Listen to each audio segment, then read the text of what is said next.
的那个服务。对，这是一个很特别的经验，我本人已经抢先体验过了，非常开心。那同时我再解释一下，那今天这一个我们邀请的国际专家，他个人想要录影这一段他自己的发表，所以他现在加设一个摄影机，但不会影响各位的课程，也不会录到大家的画面。那在这里先跟各位解释一下。最后一个提醒是，那个今天有设计同步口译的设备，那大家都知道怎么运用，可是请留意在使用的时候，就是你的耳机的声音可能要调到就是你自己听了舒适方便即可，那不要调太大声，因为如果你调得非常非常大声，那个声音会外流，那也许你的邻座会觉得有一点干扰，对，就是一些小小的提醒。那接下来我们就准备开始我们的论坛，那再给我10秒钟。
等一下，大家在就是课程结束以后，欢迎提供你们的建议，写在那个问卷表带回给我，或者说事后课程结束以后，你们要用 email 的方式寄给我们提问。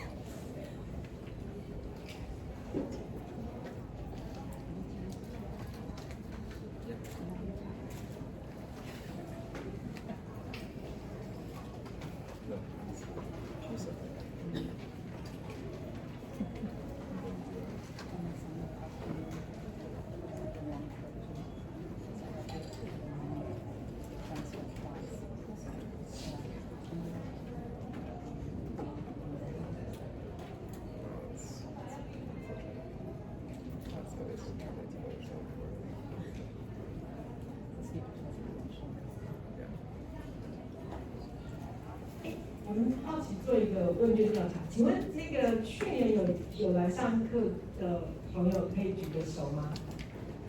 哇哦 they are last year from the session。哦，谢谢你们，谢谢，非常感谢。那请问有多少是出版同业？出版相关同业都愿举手吗？哦 ，99% from publishing industry。非常谢谢你们的支持。就是如果课后大家有一些意见的话，或者说未来还希望我们增强哪一些课程，或者是说对法兰克福书展有什么一些问题，很好奇，想要参加，或者说觉得有哪些可以再进一步合作的，也都欢迎回馈给我们。那现场我们有邀请了2位重要的朋友，一个是凡客福书展的副主席 Claudia Kaiser， 以及那个凡客福书展海外部的负责人那个 Taiwan Rep， 他们很乐意在休息时间为你们回答关于凡客福书展的任何问题。Of course， 凡客福书展永远欢迎大家。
大家好，很高兴啊，就是说1年1度可以跟这个德国法兰克福中心来合作这个出版的课程啊，每一年呢他们都带来很多，就是说在世界上面这个出版业界新的一些 practice 可以让我们有一个学习跟交流的机会啊。那今年呢他们安排了非常丰富的课程啊，所以也谢谢大家，就是说帮我们参加这个。然后我们可以一起来提升这个台湾的整个出版的这个所有的做法跟实力。那我想说，就不好意思，不要再耽误大家，开始今天的课程。非常感谢你。好，那非常感谢你们今天都来参加我们的这个轮椅哈。我叫做 Claudia Kaiser， 我是法兰克福书展的副主席之一。然后虽然我的中文马马虎虎，但是请允许我今天用英文发言。好，谢谢。而且我光是 moderator， 所以没事。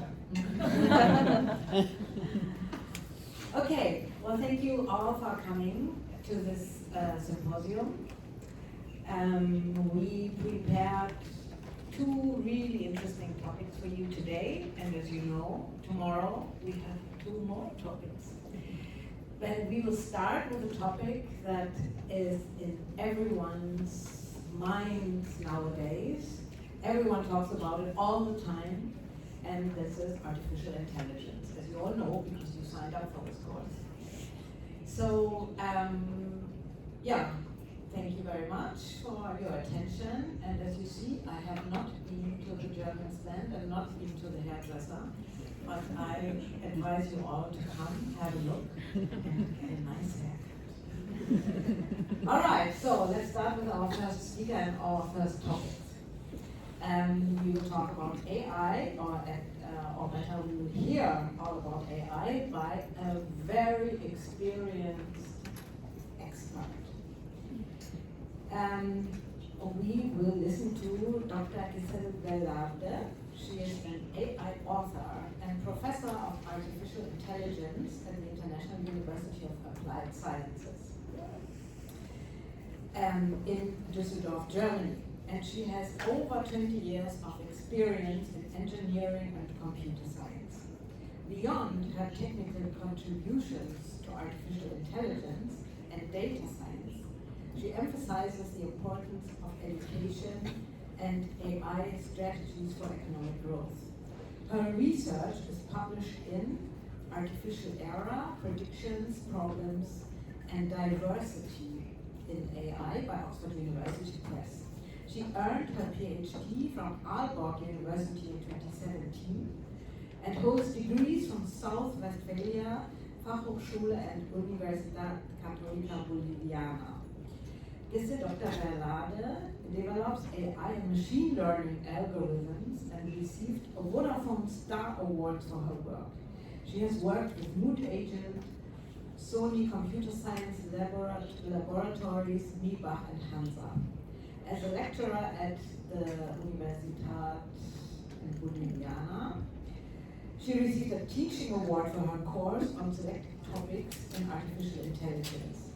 And in 2020, she was named a notable woman in research by, now I am not sure whether I get this right, International Society for Music Information Retrieval, and was selected as one of the 120 technologists by the Top Women Tech Summit in Brussels in 2019, 2020, and 2022. I think this is a wonderful person to enrich our knowledge about AI and tell us more about the good and bad of AI publishing. So let's give a big hand to Gissel.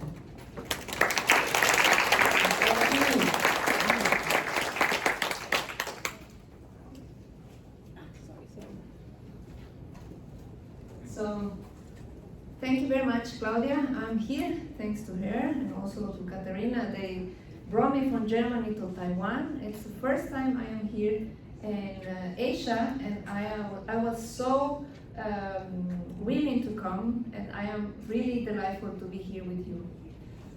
This talk is about AI for publishers. So I hope after this talk you get a better idea how AI can be used to harness, scale, or grow your business, what is possible and what is not possible. And at the end I will also share some contacts from Taiwan, because since last year Taiwan has a national AI strategy, and I will give you the contacts so that you can start thinking and developing your own AI strategy. Before that, let me remind you that without publishers and manuscripts, we would not be living in this wonderful world. There would be no skyscrapers, no airplanes, no widespread science, no historical love stories, no news, and no wonderful gossip. This is all thanks to you. And actually, you are in a privileged position because you can influence people.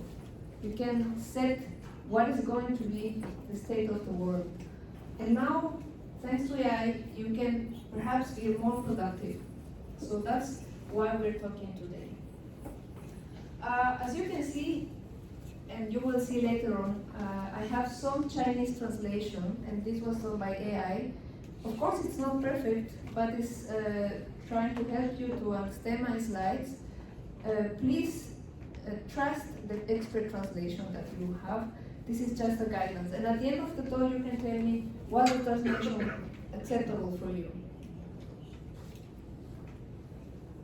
We're talking about AI, and today everybody is talking about AI. But intelligent automation is the dream of dreams, always. Since 2 millennia, Aristotle was talking about intelligent automation. He was thinking 2,000 years ago, maybe we would like to have everything that we have behaving at our desire or by sensing the need. There would be no slaves anymore if we had everything that could perform what we want them to perform. He talked about statues moving themselves and lyras playing their own chords. So what I think he was thinking were robots. 2,000 years ago, he was talking about robots. And today I imagine he would be very happy to see us with Spotify, listening to the music we like, prefer music that we like to discover and enjoy. Of course, no one will replace good musicians, but we have automation for us to free our work and dedicate to what we really want to do. So, why would you want to introduce AI to your business? Economists think there are three important reasons for that. The first one, economists say it can make us up to 40% more productive. So it means you can go home earlier. So second thing is it's a virtual workforce. So if we have this technology, we can perform tasks for us. And the third reason is new innovations will appear, and these new innovations will bring new revenue streams. I really admire Taiwan because Taiwan is recognized as one of the Asian tigers that now is leading the semiconductor industry worldwide. And you have seen a tremendous growth in a couple of decades, which is impressive. So I believe that Taiwan can also grow with AI technologies. And I am confident that your government see the importance of that. That's why they set up last year a strategy, a national strategy. And we are going to talk about this later on. But I think this is possible thanks to your government's vision and expertise. I also think that Taiwan environment is very good to harness AI technologies. And the reason is because you have a thriving tech industry. You have local talent. That's a wonderful asset. Your talent is diverse, and actually it's the most diverse expert AI talent in the world. I will show you some numbers later on. And you have, as I said, a Taiwan AI strategy. So the question now is how you can introduce AI to your business. How? Which steps should you follow? And I would say this depends very much on your size, also your budget, how much money you can have for this technology. So you can be either AI users, and probably most of you and most of us are already AI users, or you can be AI owners. This means you develop your own AI strategies. Let's see, if we are AI users, we have at the palm of our hands devices that can connect, we can work, we can trade, we can get personalized entertainment at the palm of our hands. This is fantastic for businesses because in the recent years, businesses have been growing in record time. In 3 years, the startups were growing, and this is unseen previously. This is thanks to lots of users and accessible devices to everyone. So what technologies we have? We have search engines. Everybody is looking in search engines for products, for services, whatever we really want to know. You have translation tools. If you see, this is just AI translation. Maybe it's not perfect, but it's something to start with. There are grammar and spelling checking tools. So you get some highlights where your grammar can be improved. You have plagiarism checkers. We at the International University of Applied Science use all the time these plagiarism checkers to check if our students are committing plagiarism. And this will highlight text where this has been introduced. And since last year, everybody is talking about ChatGPT, or this is generative pre-training transformers, these technologies that are very good for text summarization. So if you have 10 books to read and you want to understand some trends, some topics that are emerging from these books, then you can use this text summarization, or for example, as generation. If you, for example, have a platform and you would like to provide a summarization or a text that describes a book personalized to each customer, you could do it. By knowing your customer's preferences, you could generate text for every customer different, from the same book, but tailored to your customers. Now, if you would like to become AI owners, if there is one slide from this presentation, you could remember this one. I think this is the most important slide of today's talk. You need, if you want to become AI owners, 3 elements which are very important. The first one is capable people. The second one is data. Without data, you cannot have AI applications or machine learning applications. And the third one is hardware. Hardware probably is the easiest one, because you just pay and you get the appropriate hardware. That's easy to get. You need to have some budget for that. You can also pay by demand, so there are some services that provide large machines that you can pay as long as you're using them. Data is very relevant, and data is what you get perhaps from your customers, from the books, and we are going to talk in detail about this one. And capable people. From these 3, I think the most important is having capable people. The rest, it's no problem, but capable people is the most important aspect. I usually compare AI domain with the Formula 1. I don't know if you are familiar with Formula 1, but it's the same. So if you have someone who's not an expert driver, it's someone who's just happened to drive cars, if we put this person into a competition, probably this person will die or will cause an accident. So it has to be an expert that is in the driver's seat for your innovations. And you need a team as well, a team of experts. Probably data is comparable to the car. If you don't have good data, then it's also difficult to win a race. So data, that's why it's so important. So if you want to become AI owners, you need to first design your AI strategy. And this is something you can do once you get a first expert with you. So this expert probably knows about publishing just because published in conferences. So this person maybe is a researcher, knows how the publishing works from research perspective. But this person maybe doesn't know about your business. So you have to team up with this person, explain what is important in your business, and together create an AI strategy to see what should be the first steps to develop. We were talking about hardware. Since we are in Taiwan, this is not a problem. You have very good computers. Data. Data is very relevant, and I think in your domain, since this is publishing domain, we can say that data equals people. So data is almost as important because it represents people, and that's why you have to be careful how you treat this data. You have to be ethical, you have to be responsible with the data you're using. You are not, for example, in medical domain where data is really sensitive, or insurance, but still your customers need to be treated ethically and with respect.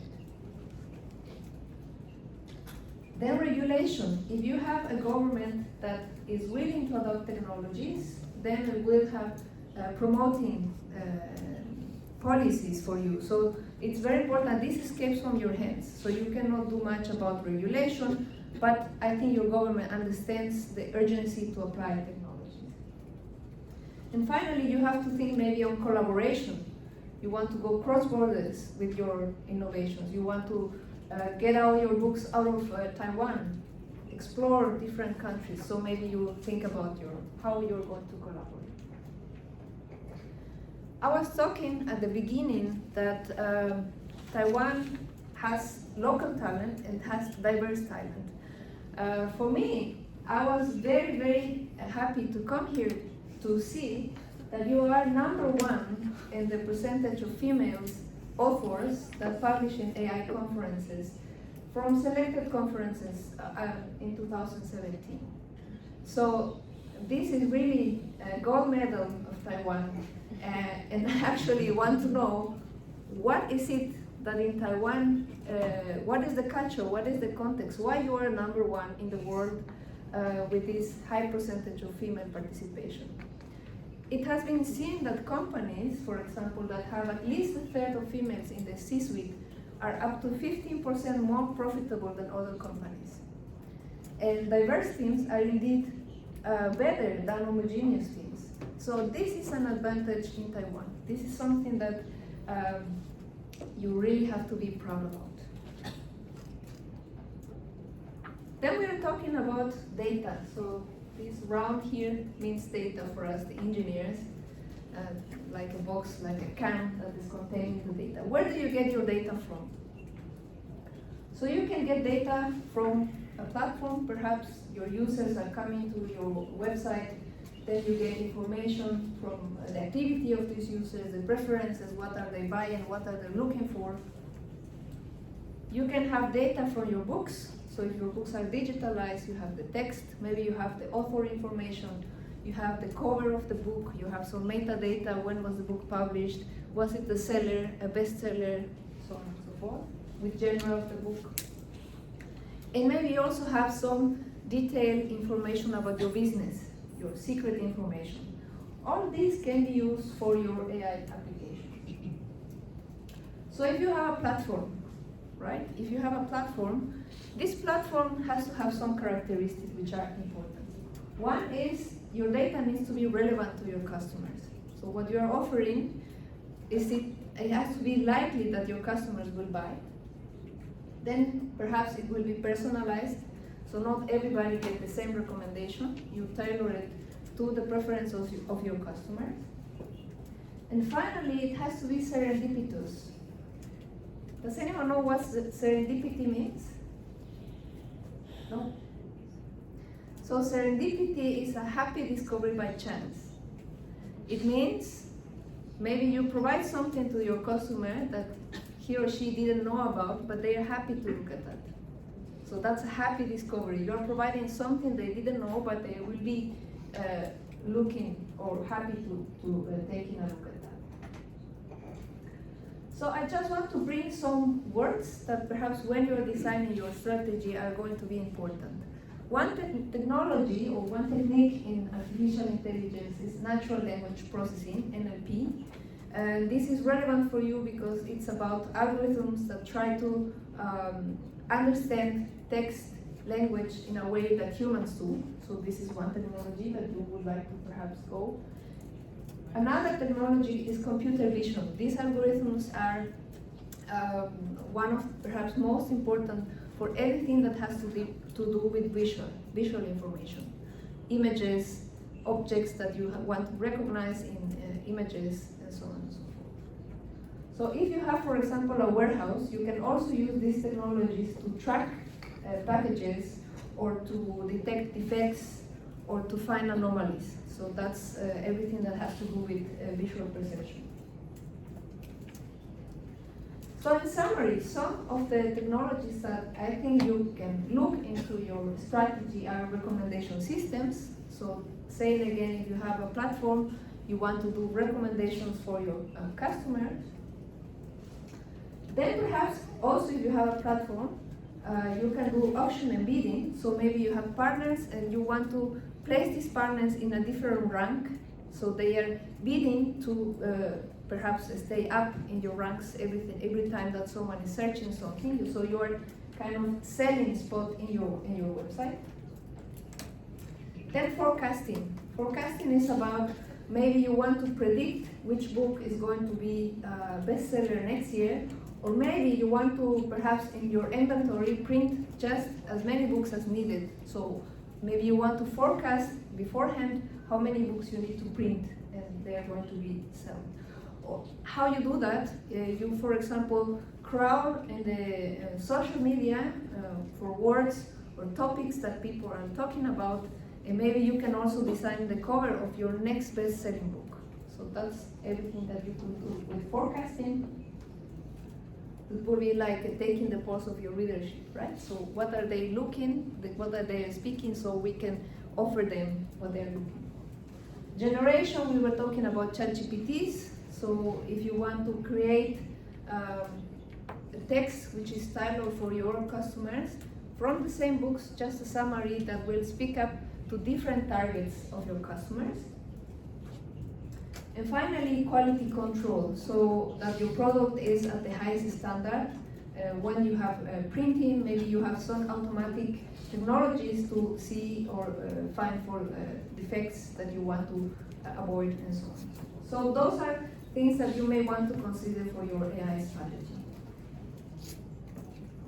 And now we're going to talk about your AI Center of Excellence. This was launched, I think, in March 2023, so it's pretty new. And they're focusing on international cooperation, talent training hub, and human-centric approach. I put here the link to the website, so you can scan also the QR code, and you will go directly to the website of this AI Center of Excellence. It is located not far away from the book fair, so also it's closer to you. And according to the website, you have 20,000 students and 50,000 trainees. So that's great in local talent. And there are 9 universities. I'm just going to list 4 of them. So you could choose, for example, which university is closer to your goals. And now, this will be funny because I was just a couple of minutes ago trying to learn some Chinese. So please forgive my Chinese. But one university is National Taiwan University. So the other one is National Yangmi Chiao University, National Tsinghua University, National Shenhong University. So next year I will practice a little. So there are 9 universities. You can also look at the website. We are almost at the end of this talk, and I would like to remind you that to predict the future, is it useful to know the past? So think about it for a second. To predict the future, it is useful to know the past. So the printing revolution in Europe, we are going to talk about this. Before this revolution, actually people or monks were working, copying books by hand. And they were working day and night in cold monasteries in Europe. They had to work highly concentrated, not to make any single mistake. These books were done by hand, sometimes by candlelight, so their eyes were tired, their neck was hurting. And in between a time of 3 to 10 years, a monk could copy one book, one precious book by hand. So then comes Johannes Gutenberg. And actually he came from a family of traders. It's likely that he went to the university and he studied Latin and calligraphy. It's not completely for sure, but it's likely that he studied that. And when he went to the university, he saw the great potential of books as products. And he thought, we have to find a way to produce them in a much faster way. Because books were priceless for the average person. No one could afford to pay a book. So the first book that, the first printing press that he created was from a wine press. And he had to create metal molds of each letter and many of them, and put them line by line for the 42-line Bible that he was printing at the beginning.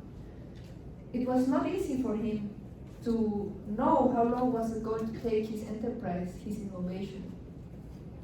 So he borrowed money and he started doing the books. He took 3 years to print 180 Bibles. But after these 3 years, the person wanted the money back and went to court, and Gutenberg lost the trial. He lost the 180 books. He lost the workshop, and he had to leave and start over again. So for him, it was not easy. At the end of his life, he had a wealthy life, and he was recognized as his invention. But I don't think he had imagined that today he was going to be recognized as one of the most important inventors of humanity. So people working in the publishing domain also work hard until today. It's a very difficult business. You have to compete not only with other publishers, but you have to compete with social media, with TikTok, with many other channels. People are always busy with that. But you are in a privileged position because you can influence people. So the AI race is not an easy one. Remember Gutenberg, he didn't know how long it was going to take him to bring his product to life. And it could be also for you difficult to estimate if you have the budget and the effort and time to create innovations. But maybe it's worth to give a try. So, just as final words, remember that you will need to engage at the beginning an AI expert. With this person, you will craft your AI strategy, and then you need a team, so this expert will also help you to engage your team. Try to make your team diverse, highly diverse, females, males, younger people, older people. This will be more profitable for you. So I'm very, very thankful to be here, and I'm happy to see if there are any questions. Before we end with the questions, I would like to give one book to Claudia. Thank you very much for inviting me. And maybe just a question: what was the female percentage in AI in Taiwan? 26, 24, 27. Yes. Yes. Ah, There's a man who received the gift. So, 谢谢. Thank you so much, Gissel. Very enlightening. Now you've stood up so for such a long time, let's get a chair for our little conversation.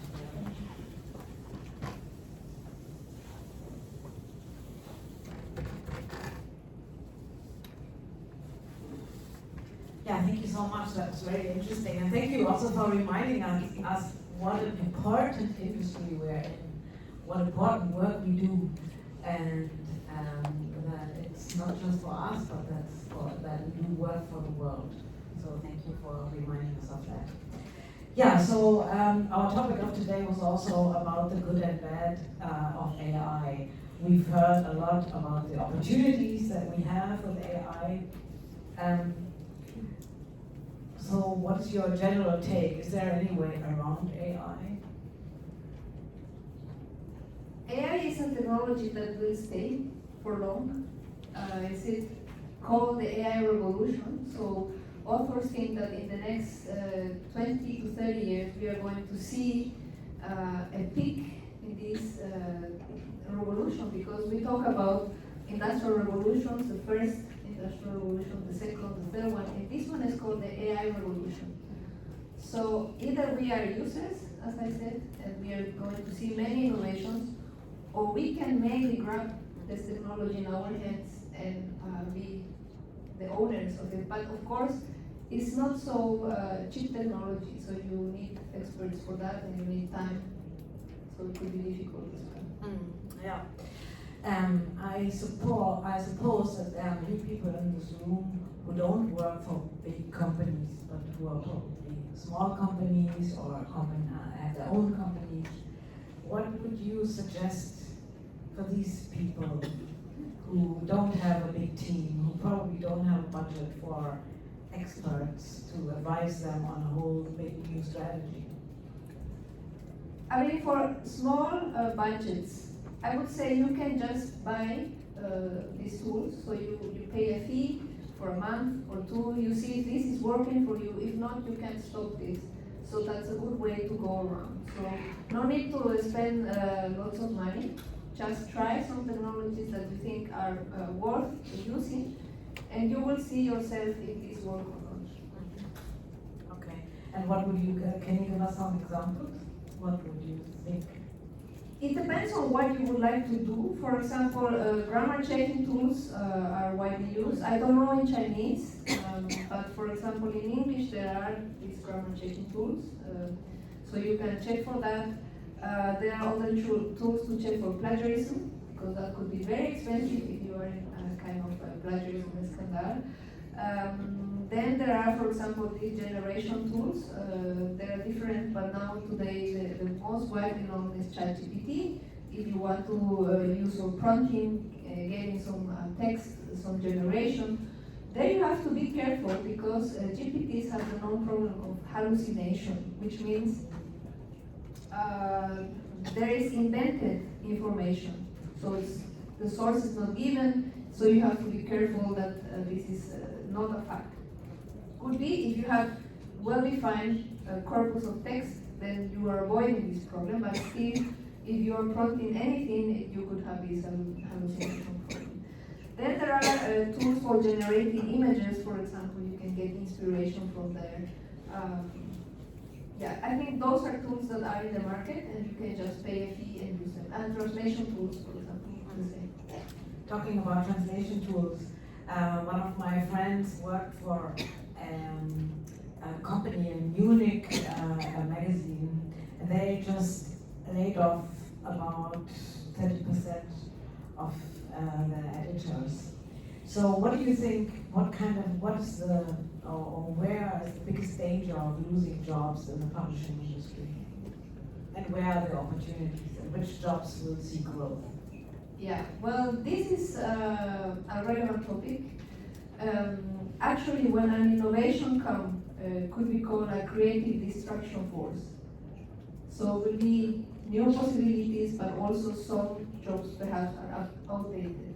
And this is possible. So some people will suffer from these new technologies, and this is what has been happening in previous revolutions.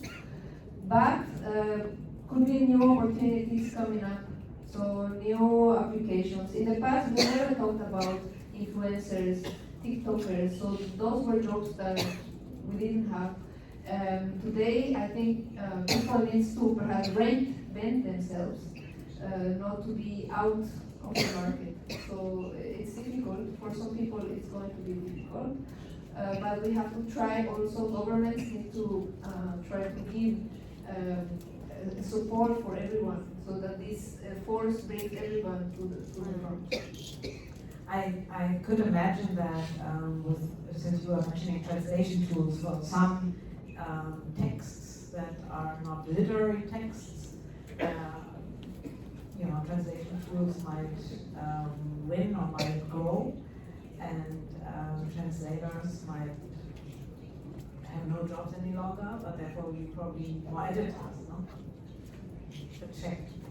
Well, I think people will always have something to do. For example, a translation tool can help you translate a book in a couple of hours, and the translator, the human translator, will have to just check if everything is correct or wrong. But this depends on the demand. Are many books being translated? So maybe you need to create a demand so that people still have something to do. But it's very difficult as well. Yeah, it's a revolution, as you said. Another question that I was wondering about, audiobooks is a big market, right? It's growing and it's growing in most parts of the world.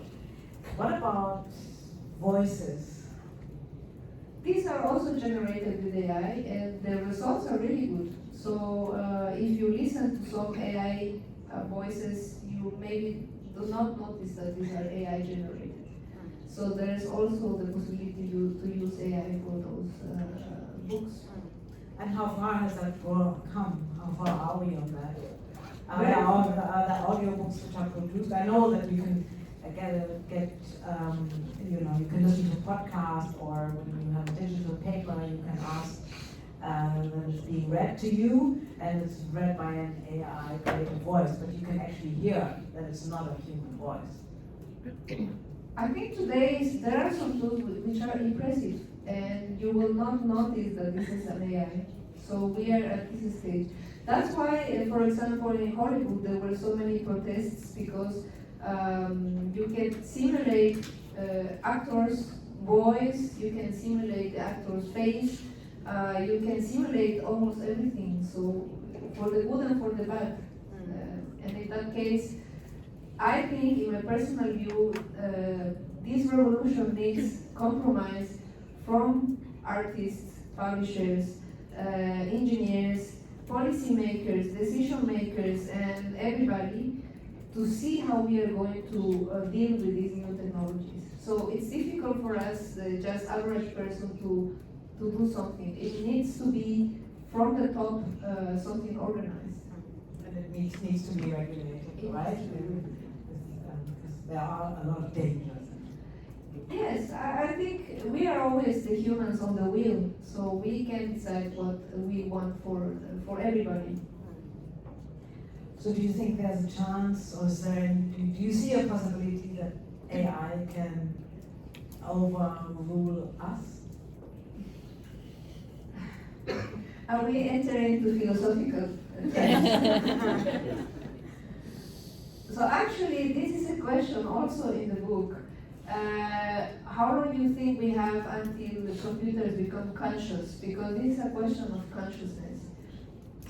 Since I am here in Taiwan, I assume some of you know about meditation, which means this brings us closer to the state of consciousness, right? Humans can be conscious since they are born. Other animals can be conscious. Consciousness is an experience. Neurologists think that consciousness is an experience. And computers learn by experience. And they are, for example, they know that they see people in an image because they can tag it. They can produce a text. Are they conscious yet? Not yet, they are not conscious. But we can say, well, there is a yogi that says the universe is conscious, and we as humans do not understand what consciousness is. So maybe then computers in some sense are already conscious, but not like we are conscious. And researchers think that maybe in 100 years we could reach this stage. Today there are some projects where they are mixing biological components with computers. And then I see the tiny possibility that at some point, computers will have some kind of consciousness, and then that could be possible. But maybe biology is much, much richer than that, and we are just fantasizing. That's good to hear. A tiny, tiny possibility. Okay, thank you very much. I'd like to open the floor for questions from the audience.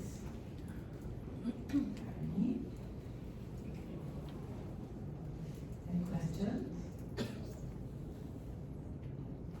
Yeah.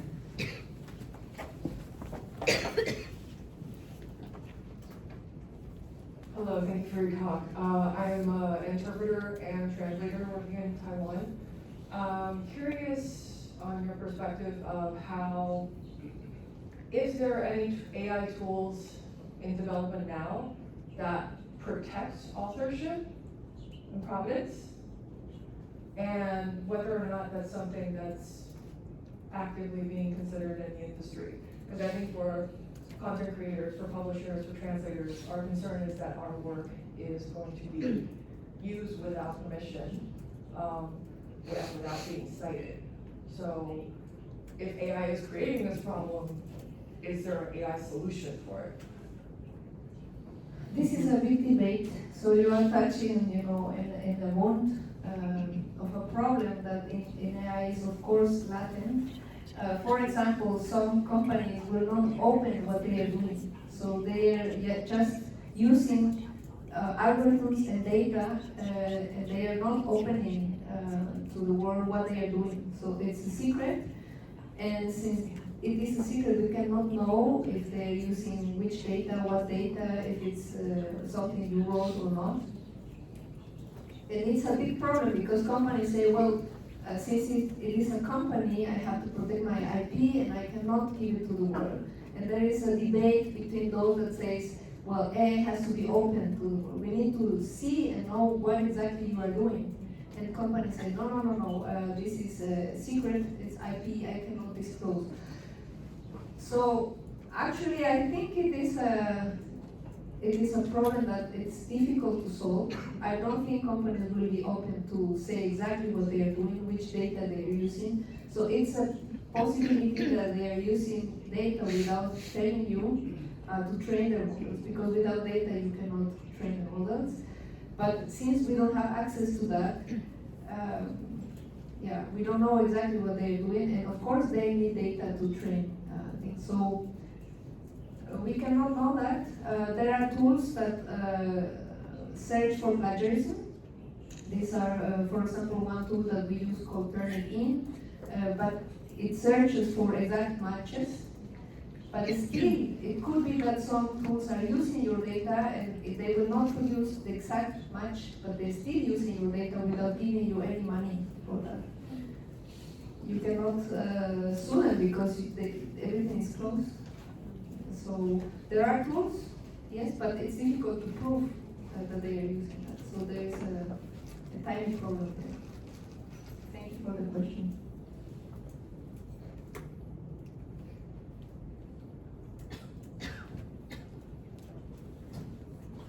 If I may add something to this question, actually some authors are talking about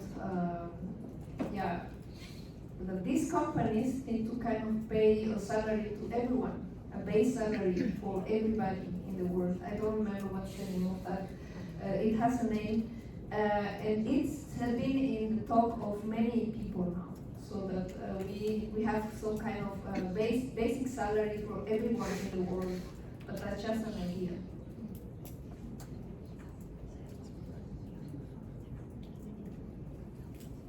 我先提醒一下大家，如果想要用中文提问也是可以的，所以可以请大家有这个把握机会。Hi, my name is Joy. I'm from Chile Foundation, and my question is similar question asked.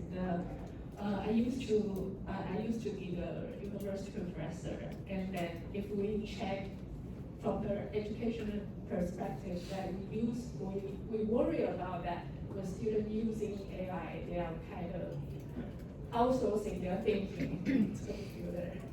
So I think that's one of the reasons that we like check whether they plagiarize the articles or the materials. So now I'm working in the publishing industry.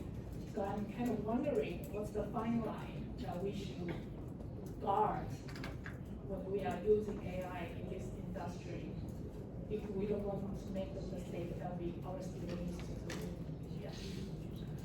Thank you for the question. So I also faced with AI tools used from the students. For example, when they give their work, we have to check if everything is done properly. I think the only way is to cite the student and discuss how they do, because you can guess that they're using AI technologies. For me, I'm fine, they can use it. But the goal of, for example, a product is that the student knows what they are doing and they understand what they're talking about, even though if it was generated in collaboration with an AI. So there we have to be very critical to double check the knowledge of the student or the person that is producing something. So in the publishing domain, I think authors have to be careful as well what they are producing, because at the end they are the ones responsible for the content. So we cannot blindly trust the technology. We have to be aware of the possibilities and also take it by the hand. Thank you.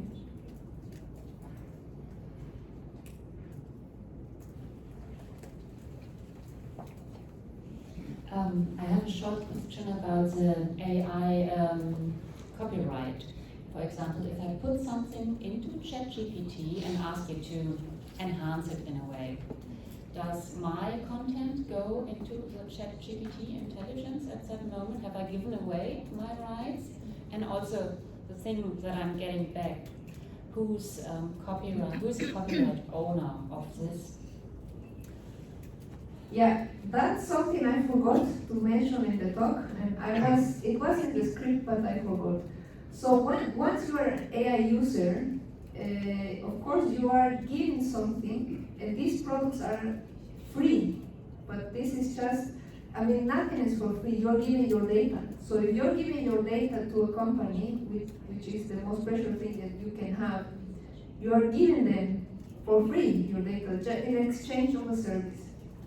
So anytime you search for something in a search engine, you are giving your data, you are giving your information, or whatever you are looking for a service, you are giving your data. What they do with that is for their benefit. Of course, they give you also a service that is useful for you, but in exchange of data, right? So this data can be your business inside knowledge, so you have to be careful what you are giving to these companies. When they generate something, usually what they do is they wash their hands and say, you are the responsible for this copyright. Because if there is a dispute between someone and say, this was generated by ChatGPT, no, you are the one, so your name is in the cover, so you are the copyright responsible. And always, for example, if you translate as well, you will see that most companies say, the copyright, we are not taking credit for the copyright. So you have to ensure that this is done by you. This is just a tool. So always the copyright at the end lies on the person that used the tool.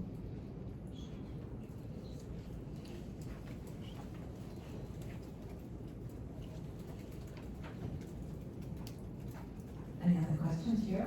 Yes.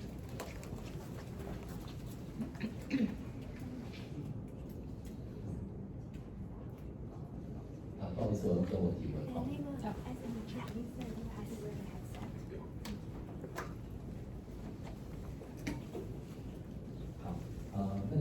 我是 Jerry 然后我是一间 AI 公司的负责人。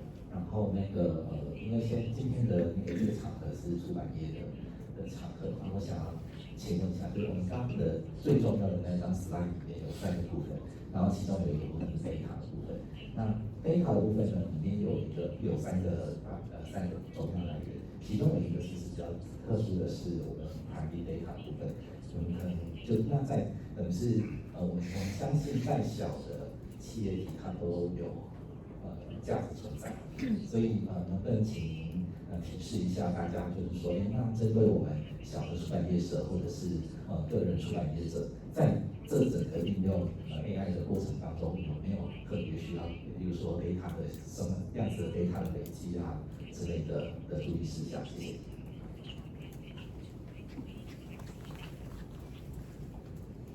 Yeah, actually we should try to accumulate as much as possible. And if we are a small publisher, maybe our data is limited, as you say. It is difficult to accumulate data in large scale, and high quality data is very expensive. So this will only be through time, I would assume, or maybe if you want to make an experiment and you know which data you want to collect, sometimes you need to label this data, and this is also very expensive because you need people and knowing exactly what this data means for you. But that's a disadvantage. So it's sometimes said that small companies can use data as a defense. For example, if no one is collecting data from a specific genre of books, and you have this data, and you are collecting this as much as possible, then you may differentiate from other book publishers. You need to see in your business what could be your strategy to differentiate from other book publishers. And in the way to collect data, it depends on what purpose you want. So, did I answer your question? Yeah, thank you.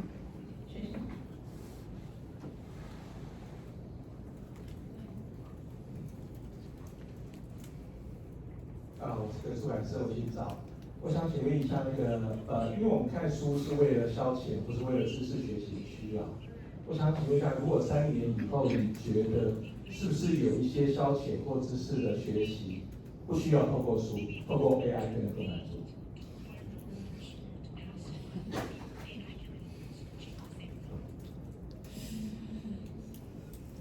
？If AI can help us have more knowledge as humans? Can you ask if that's what if I understood correctly?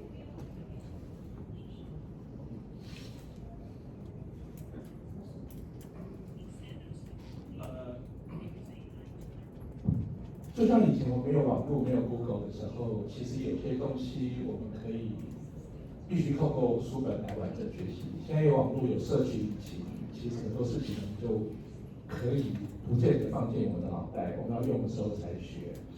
那我知道大家在讨论 AI 的时候，有所谓的基本位或是人本位，就是属于人性的提供资讯的内容，或是属于机器提供的内容。作为一个出版社，我觉得我们 I cannot listen the English translation. You need to switch to the, sorry, this switch no. the channels. Can you hear now? No. 其实那边弄颠倒了，他把他的翻译成英文给我们听。Yes. 对不起。 Yes. No, but I think she said listening to something. She's getting a translation now. Okay. On the, Yes, thank you for this very nice question. I will respond with an experiment. People thought that by listening Mozart music for 10 minutes every day, it was possible to enhance our intelligence. They did an experiment, I don't know if you knew about this, it was very famous. It was called the Mozart effect. So some researchers thought that if you listen to Mozart music for 10 minutes a day, you will get smarter. And the effect was immediate. So many researchers tried to replicate this experiment and they failed.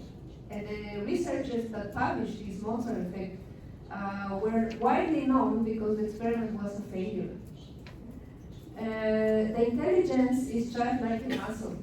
So if you go to the gym and you heavy weight you do your exercise, then you will get muscles.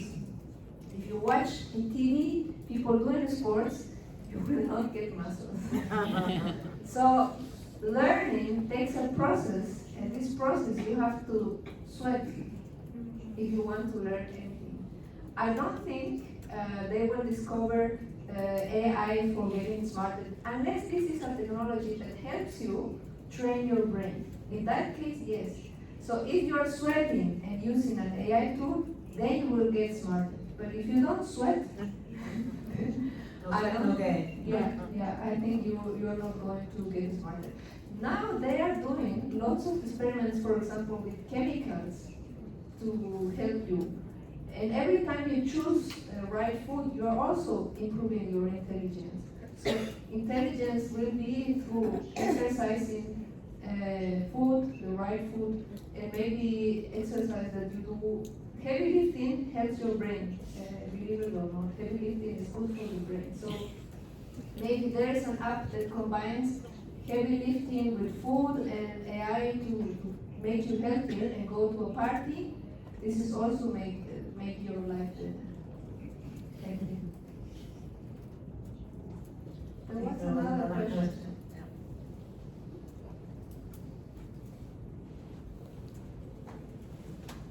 Thank you for a talk. Sorry, can I hear you? Thank you for a talk. And I'm curious about, we have been talking about the science of AI tools on all the different aspects, but I'm very curious about creating aspect or creators. Is AI generating content going to replace writer's job? Like we have been talking about translators, but I'm more curious about creating stuff.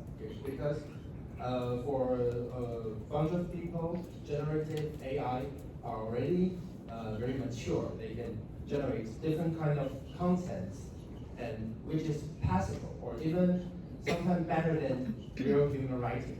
So is there any possibility that we're going to be replaced by AI tools at the creating aspect? Thank you. Yes. Indeed, I will also answer this question with another example. When photography appeared, you would say we don't need painters any longer, because you could get a portrait from someone. In the past, only the the kings and queens were allowed to have a portrait. And today you can take a selfie, and you already have, and you can apply a filter and you look even better as in real life. I think the similar thing will happen in the writing domain. When photography appeared, then you didn't need to make a portrait. And then Cubism appeared, Expressionism, Impressionism, different techniques appeared. So painters start creating different things that were not previously done. And I think similar thing can happen in the writing world. So exactly what will appear, I don't know. But I'm sure writers will manage a way to invent new techniques and new stuff to keep alive. I heard that journalists, 70% of a journalist's work is already done by AI. So maybe also for writers, doing the research and all of that will be done by AI, and there's more time for creativity, especially if you live and listen to Mozart. Exactly.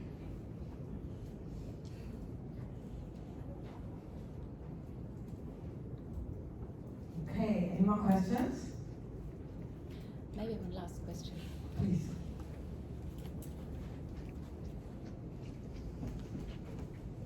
I think the other question just briefly touched on that too. Meaning the question: Will people be willing to pay for content that is created from AI? With the news, of course, there's so many news out there that's for free, but for books or graphic novels or other stuff, what do you think on that? It's interesting. For example, in the music domain, what people think about music, generated music, people are not likely to like AI-generated music, even if, for example, this would be as high quality music as human created. But the customers are not really liking to listen to AI-generated music. And probably it's the same in the publishing domain. So people will select and say, if this is generated by AI, I'm not going to read it. So I don't know, in music I know there was an experiment and they saw that people are not willing to listen to generated AI music for customers. So maybe if you're using AI, you have to shut up and don't tell your customers. Thank you. Okay, we are also at the end of our time for the session. So thank you all very much for listening and for your questions. And let's give another big round of applause to Gissel for a very